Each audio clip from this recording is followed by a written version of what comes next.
మీకు తెలుసా? నోవాహు కాలంలో ధనవంతులు ఉన్నారు. నోవాహు కాలంలో గొప్పవారు ఉన్నారు.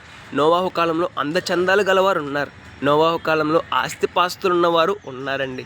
అయినను సరే శిక్ష నుండి తప్పించుకోలేకపోయారు. అయినను సరే జలప్రళయం నుండి తమ ప్రాణాన్ని కాపాడుకోలేకపోయారు. కారణం ఏంటంటే వారు చేసిన పాపానికి ప్రాయశ్చిత్తం పొందలేదు. వారు చేసిన పాపాన్ని దేవుని దగ్గర ఒప్పుకోలేదు. దేవుడున్నారు, దేవుడు శిక్షిస్తారు అన్న భయం లేకుండా జీవించారండి. చివరికి మరణాన్ని పొందుకున్నారు. మన జీవితంలో కూడా మనం అనుకుంటూ ఉండొచ్చు, నాకు ధనం ఉంది, నన్ను ఏం చేస్తారు, నాకు గొప్ప ఆస్తిపాస్తులు ఉన్నాయి, నన్ను ఎవరేం చేస్తారు అనుకుంటున్నారేమో. గమనించాలి, మనం చేసిన పాపం మనల్ని పట్టుకుంటుంది, శిక్షకు మనల్ని అప్పగిస్తుంది. ఒకసారి ఆలోచించేద్దాం, మన జీవితాన్ని మార్చుకుందాం. ఎక్కడుంటుంది సన్నివేశం? పరిశుద్ధ గ్రంథంలోని ఆదికాండము 6 నుండి 7 అధ్యాయాలు ఒకసారి చదువుదామండి.